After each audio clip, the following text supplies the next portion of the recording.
How's it going, everybody? So we got a rapid game here on chess.com. 30 minutes. I'm currently rated 1793.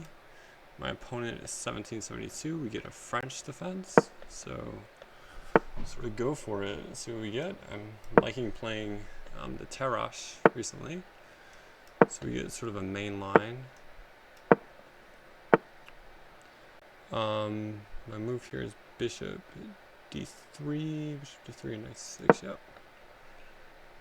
Knight c6. It's almost always played.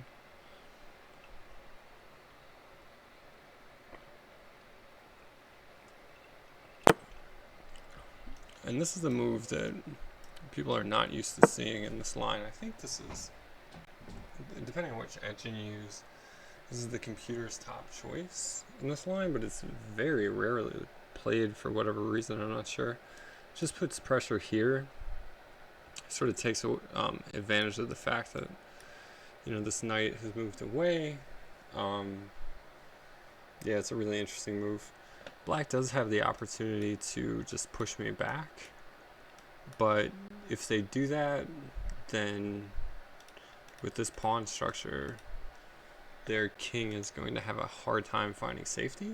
So it's kind of a thing you run into with this line.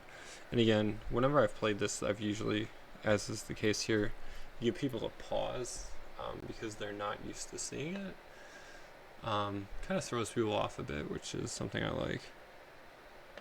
So a common move that you'll see is either queen b6 or takes on d4, or one of these moves. Anything else I'm going to have to really look at to see if it's something I can punish, because yeah, those are just the moves that seem to make the most sense.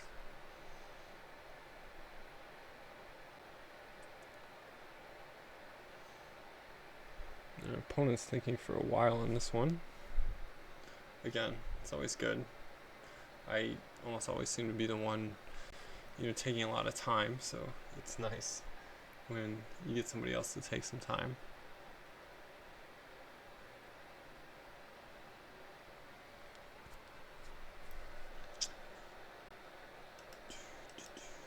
Yeah, the French defense is really interesting to face as white. I think, I know personally I've had kind of mixed success against the French defense.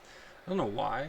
I don't know if the positions are just so maneuvering and different that it's just more odd to play. Usually the center closes up like this, and you got to play on the flanks, and the positions can get kind of weird. I tried playing the French as black for a while too, and didn't have much success. I don't know what it is. Yeah, maybe I just don't do so well against the French. I'm not sure what it is about the positions or what. Yeah, let me know if you guys have any sort of overarching general theories about how to demolish the French, because it's a tough one to crack. Like, it's a rather modest opening with e6, but black can definitely generate some counter chances. And like I said, it's not a position I'm terribly familiar with. Again, this is something black can do, push me back, but again, the question is going to be, where's their king going to go?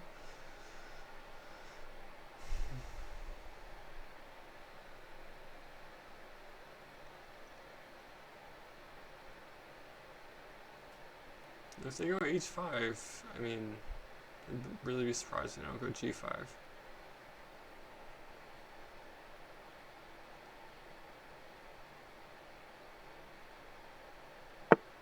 There it is.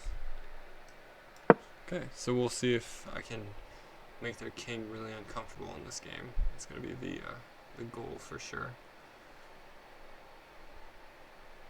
I'm going to have to make sure they don't get a quick attack against me as well.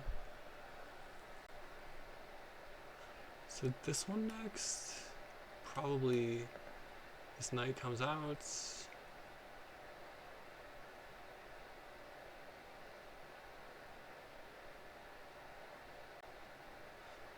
I've oftentimes seen people go after this bishop, and we just retreat the bishop. Sometimes they can get some play like that, especially if they've tried to fianchetto and they can bring this bishop out. They can sometimes connect this bishop here on a6 and this knight to come in on d6 or d3 and create some interesting like forced piece trades where I have to give up. Okay, so they're just sort of going for this. What is the idea against this?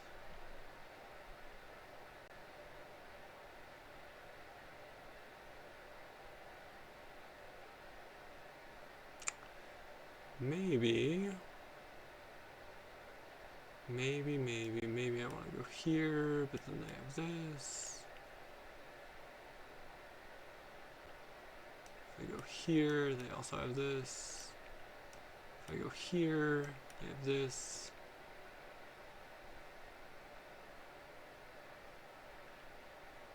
If I go here, maybe? And this is, we have some defense here.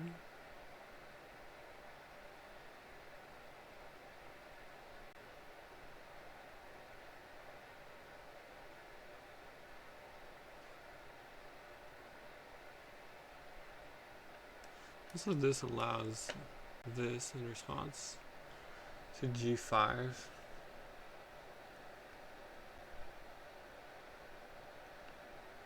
Which I'm never really a fan of putting myself in a pin.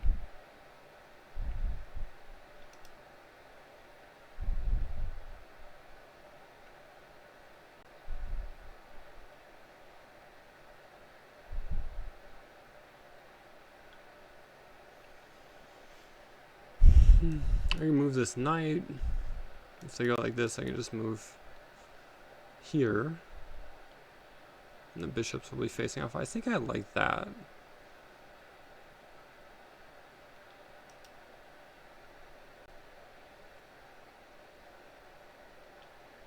So, sorry. Here, here, here. Then the bishops have got to decide what they're going to do. They could develop some pressure against this point, for sure.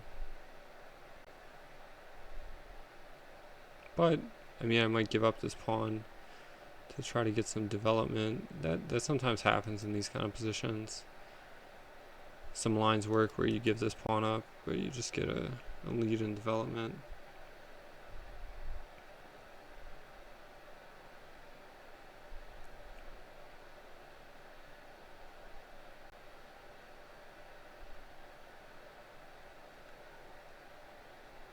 I might also go like this, here, this one, so that I can bring this knight in. Yeah, I think I might like that better, actually. Let's go for this. So yeah, if they're going to say A, I assume they're going to say B with G5. And again, my idea was to go here.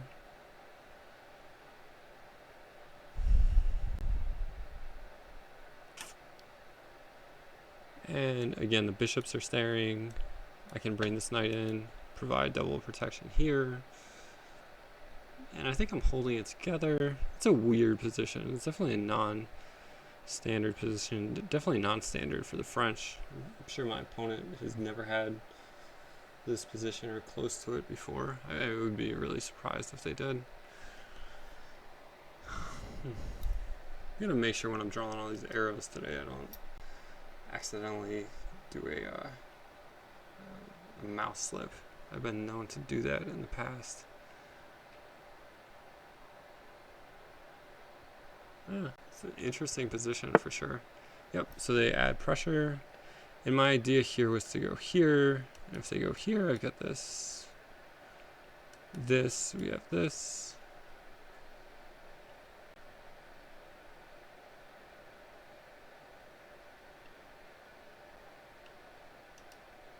Any problems with knight g to e2?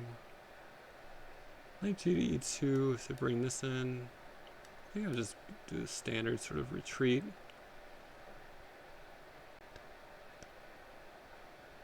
Yeah, that looks pretty pretty workable. Let's go for this. Again, I would assume they're going to say B at some point. I mean, they've always got to keep, and they don't always have to, but the whole point about this bishop being here is that it's supported by this rook, so if this rook moves away, it could open up some possibilities here, like h4, assuming they don't go ahead at some point and play g4.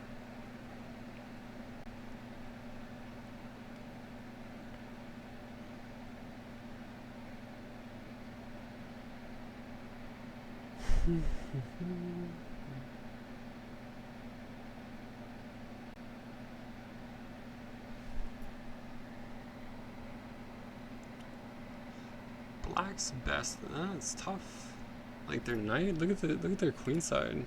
This is something you run into in the French.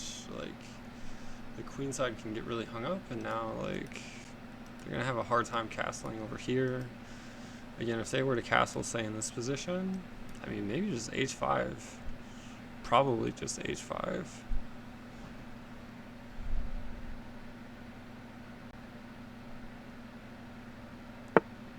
Okay, so they go like this. You just double check. I don't think there's anything wrong with this. Yeah, we gotta resolve the bishop's standoff. And if my rook, if I get development here, you know, just by recapturing on c1, I think I should be happy with that.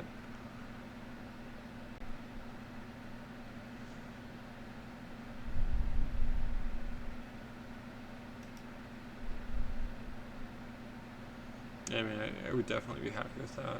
And then probably going to be looking to break this structure down with like h3 or something. You can even do something weird like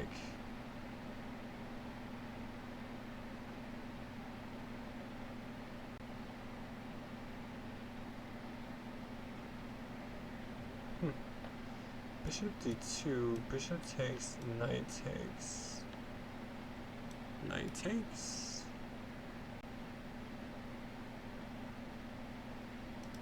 We just kf1 in this position. This could definitely be one of those positions where you just play it like kf1 and then you try to play like h3 in this. Could be, yeah.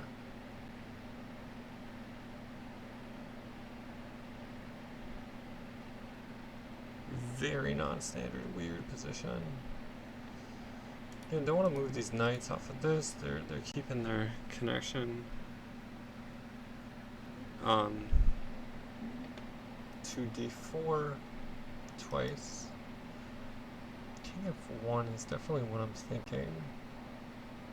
My king should be pretty safe. I try to open my rook up this way. I feel pretty decent about that.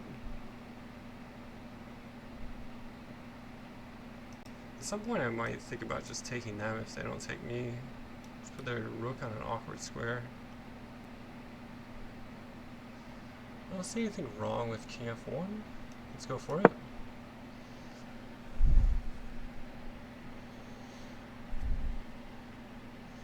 Yes, I think they either take me on c1 or I'm going to take them on h6 and just try to put their rook in an awkward position. Maybe I play like queen f4, gain a tempo on the rook.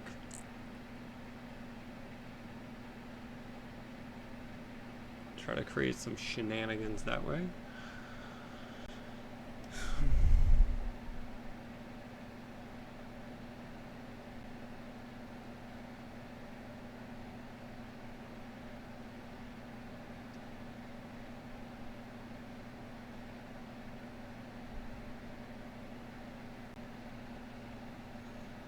Opponents taking a lot of time.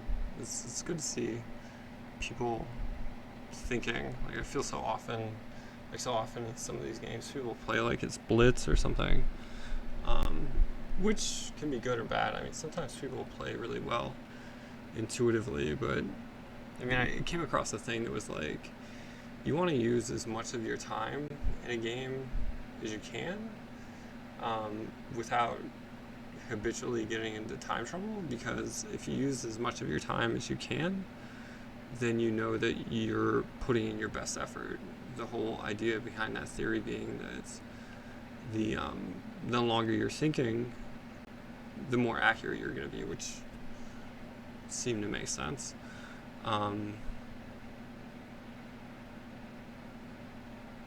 Yeah, we'll go ahead and pre-move this capture.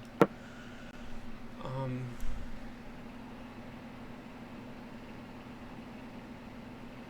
mean, it's tough. Like I'm way better at slower time controls than I am say Blitz. So personally, I just don't know how people play.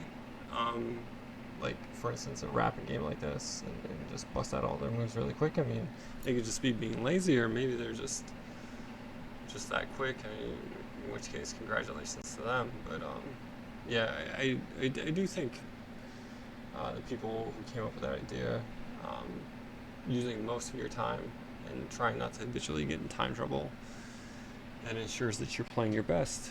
I do think they're onto something there. So, yeah, it's a really weird position. Like, black is a long way away from castling. I mean, they're probably going to play like b6, bishop b7, maybe try to castle queenside.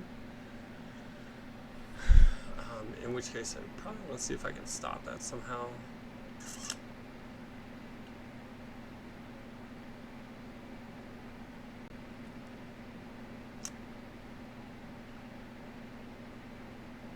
But especially if my rook is on c1, so if we do get this trade of bishops, I mean, this knight is going to be on pre. So say we get this and this, they can't go here. The knight is hanging. So again, it's really tough. Like maybe they have to move this knight, move this bishop. So that's at least 3 moves. In the meantime, you know, I can just try to better my own position.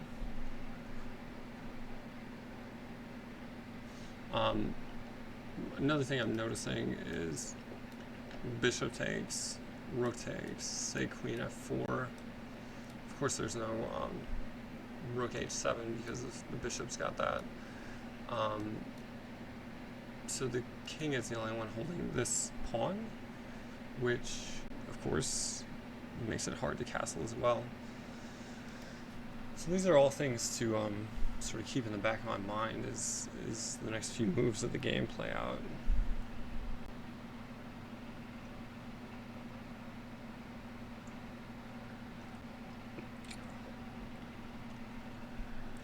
Again, I'm going to probably have to get this rook out of here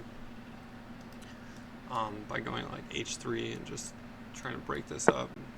Okay, so they do this. This is really weird. So they're trying to go after my knight. So if I take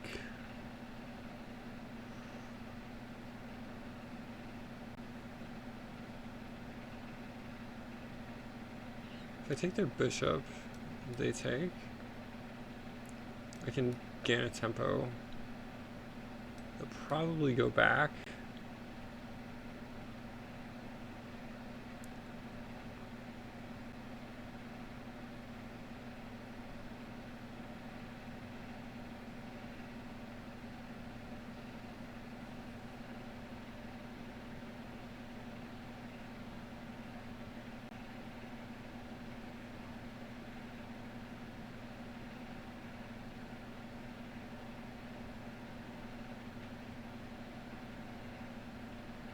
I mean, that seems very normal.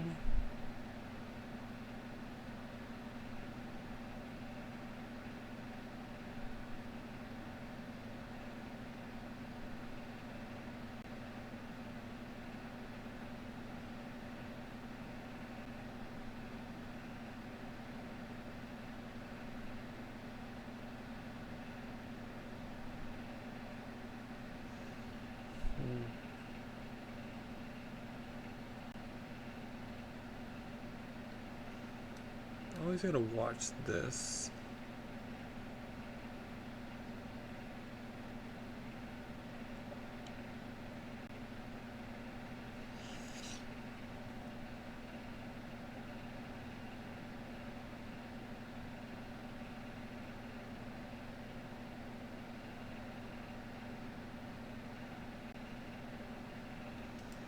Okay,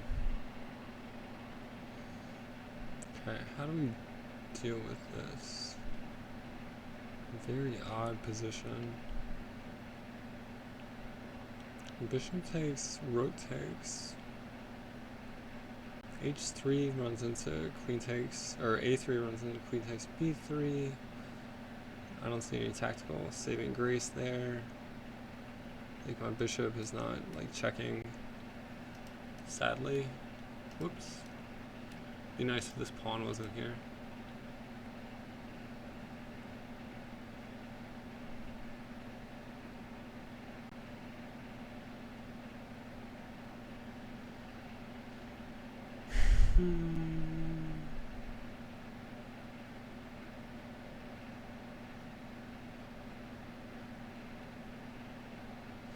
Okay, let's go for this. Gain a tempo, holding this down.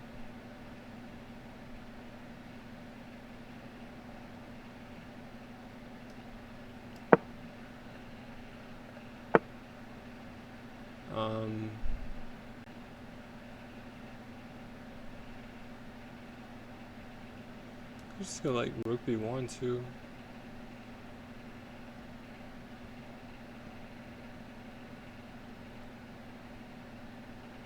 Rook b1, bishop c2. These are my main ideas. I don't like bishop c2 so much. So I don't want to, give up the square.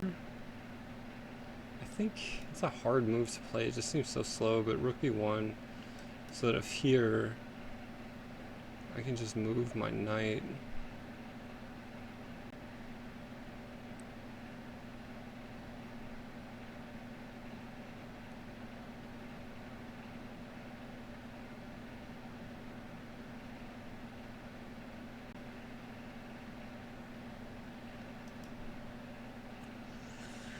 Yeah, I do think that makes the most sense.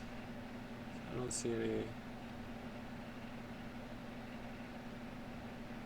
anything else. Let's go for this.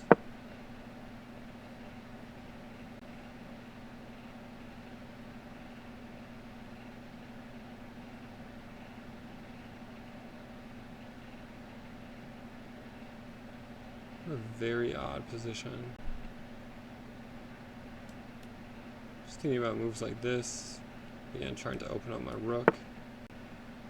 Again, this was my idea.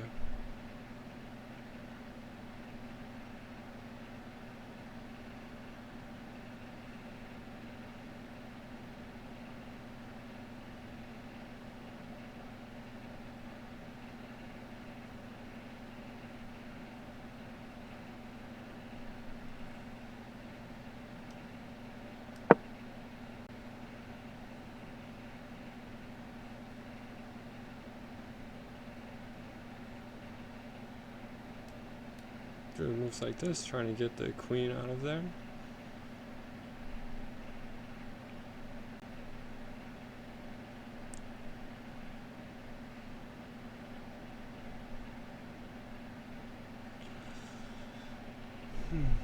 This knight is very awkward.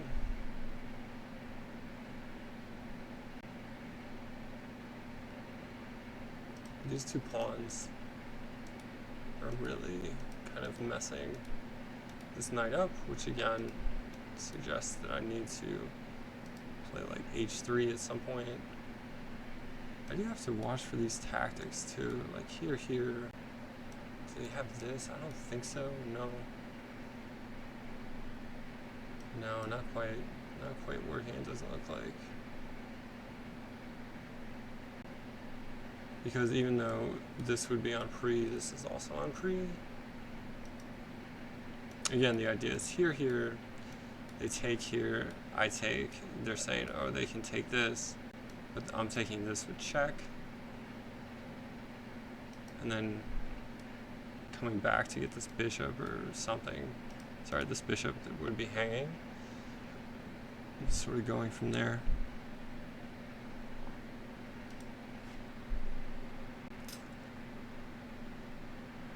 Opponent is taking a lot of time. Good for them.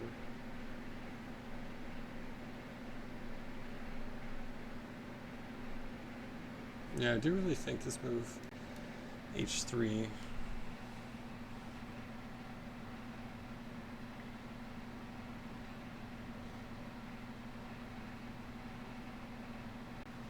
a3 kicking the queen away seems useful insofar as it, you know, possibly gets the queen off of my knight, unless, for instance, they go here. But if they go to a5, then they're not putting pressure here. So a3 relieves some pressure by the queen. So maybe I do want to include that before h3. It's not like it's a nothing move. Just a pointless move to like gain a tempo on the queen. It does seem like it does something, although it does weaken b3. So for instance, this, and then eventually they might try to come in here, although this knight, again, has got b3. So maybe that knight does have some use. Yeah, the knight is awkward, but it does kind of take away these squares from black's knights. Black's bishop, again, their pieces are very awkward in this position. Their pawns are all on light squares. Like every single pawn is on a light square, and they have a light squared bishop. That's very good for me, positionally, but I have to make use of it.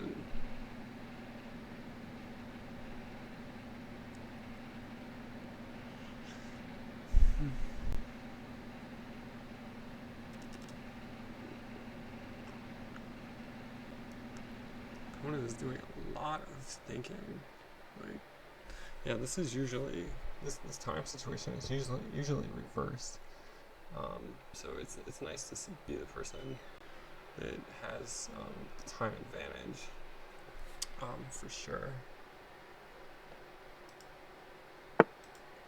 Okay, so the pawn comes in, and the idea is they're hitting b2 twice. Okay, do I care about that?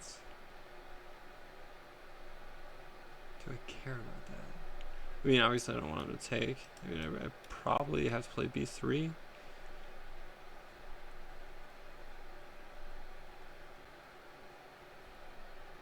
Probably have to play b3.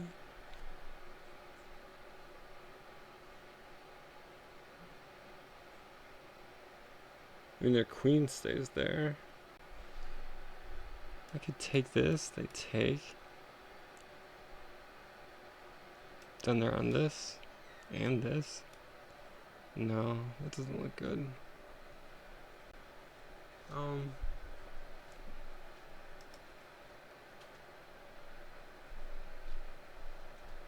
I think b3.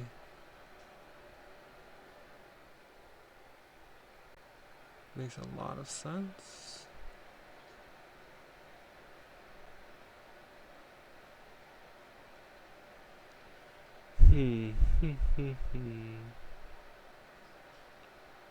b3. Do I have anything else? b3. I can't attack their queen very easily.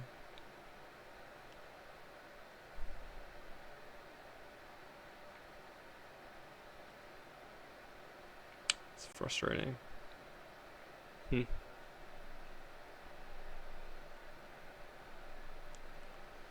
have b3, and then maybe I just bring my queen or my rook over to the c file.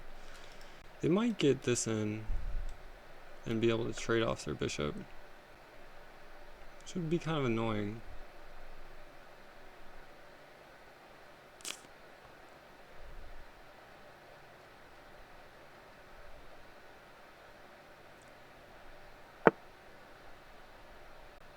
Okay, so they're just like, what? Okay, so this is what you get at this level. Like, people play really solid games, and then they just blow it with like moves like this. Like, unless I'm missing something, like, what is this?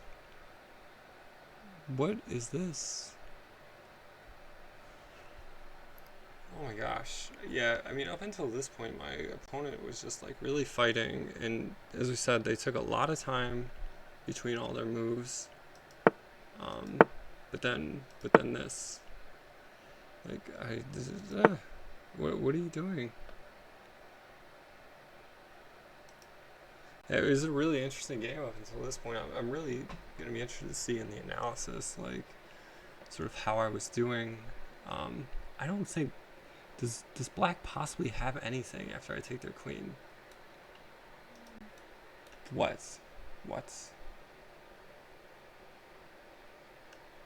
Alright. Maybe it was a mouse slip, I don't know. Okay, let's check out the analysis on this. I want to put this on pause really quick. Okay, so we've got the analysis tab pulled up here. This is on a depth of 18. As you can see, like, I've got 0 inaccuracies, 0 mistakes, 0 blunders, which obviously I'm pretty happy with in a game that was 20 moves. So I mean, it wasn't the longest to go with essentially no mistakes like that, but I still have 94.8% accuracy. It's not like 100% accuracy or something. My opponent did well as well. I mean, as you can see, like, they just had the one blunder.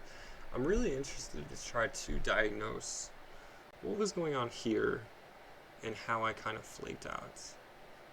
Because evidently I had some really nice positional advantage around this area, and then I kind of gave it away. So the first thing, chess.com has got this moments thing that I've actually been looking at a lot recently, using, and we'll see if there's anything clear from this.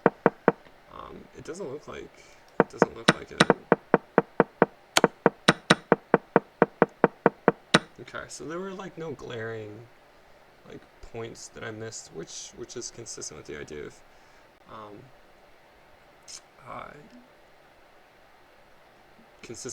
having no mistakes. But what is going on? Let's just try to check out these points. Let's see, 93, so it likes 92. And I guess the idea is, if I was always just thinking about what to do here. So if they go g4, yeah, it's saying queen g3. It was, yeah. So queen g3, and then again I've got this. So essentially what that is saying is, to me at least, is don't move this piece over here, but move this piece, get some development.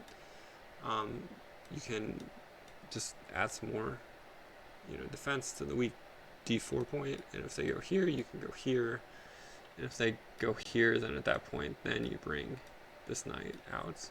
It makes sense. It's a really minor subtlety, but I can see how that move order makes more sense than what I did.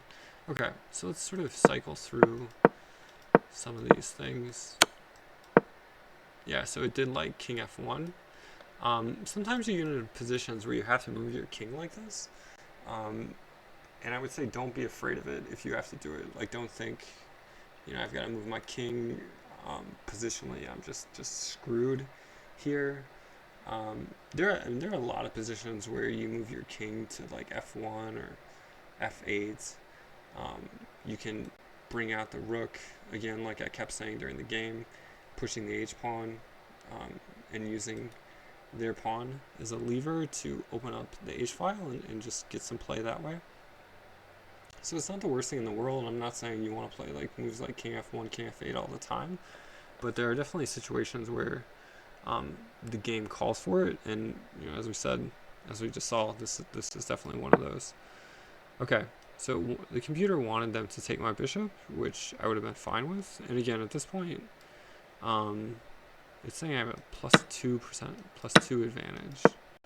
Okay, so it doesn't like this one. It wants me to just go here. I chose queen f4 with the idea of trying to keep some pressure on this point, as opposed to going here, which does not have pressure here. But let's try to sort of make sense of this. Again, it's gaining a tempo, but it does also leave open tactics, possibly, if this queen tries to take, or just generally it sort of keeps the defender here and keeps my queen a little bit more centralized. I don't know, that's a tough one to say. It's obviously wrong, but Okay, so this is interesting. So it's saying to go h3 here. Let's check this out. So I was concerned about this.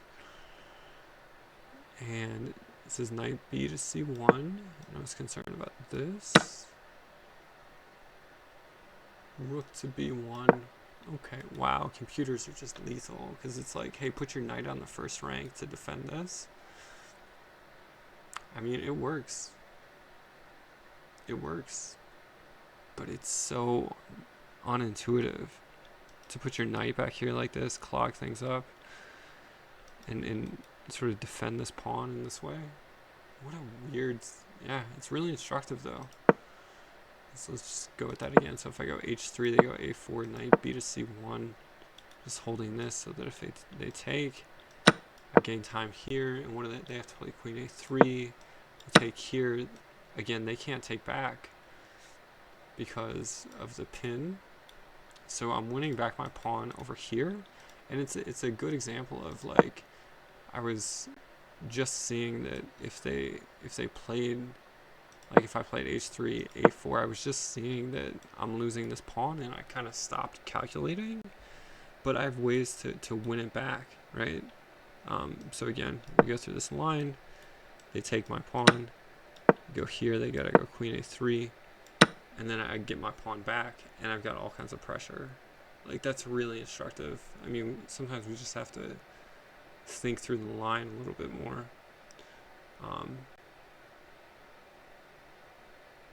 Yeah, and this knight actually does a really nice job just defending both these points. It's such a counterintuitive move, like seeing these kind of backwards knight moves, because like this idea of knight c1 just does not come into my brain. I mean, I almost think of this as like a default because it just seems like such a bad idea to put your knight back here, but that knight does a lot of good work there on c1, so really interesting. Okay, so rook b1 is in the game. So then we had this, and again, it's saying play knight c1. That's really interesting. So then a3. Wow, it's saying knight b3. Just block it up. And then if they take, you take, and this is defended. Queen a3. Yeah, what about queen a3? Yeah, I guess you can come back. Or even queen c1. So queen d2 or queen c1. Yeah, it's such a weird position. That is definitely one thing. And of course, this queen c3 just made no sense. That's what I said at the beginning. Like, French positions are so weird. And, you know, before this blunder, like, we just had this really odd position. Neither one of us is castled. Maybe they get castled eventually, but I don't know. Really interesting non-standard game. I mean, hopefully that gives you guys a little bit of sort of thinking about how to play against the French. And again, with this idea of queen g4 here at the beginning, it's just another sort of line to think about. Again, that people are not used to seeing, and kind of makes them really uncomfortable. Yeah, so hope you guys got something out of it. Let me know. And looking forward to getting another game up here pretty quickly. Until then, see you guys later. Thanks a lot. Bye.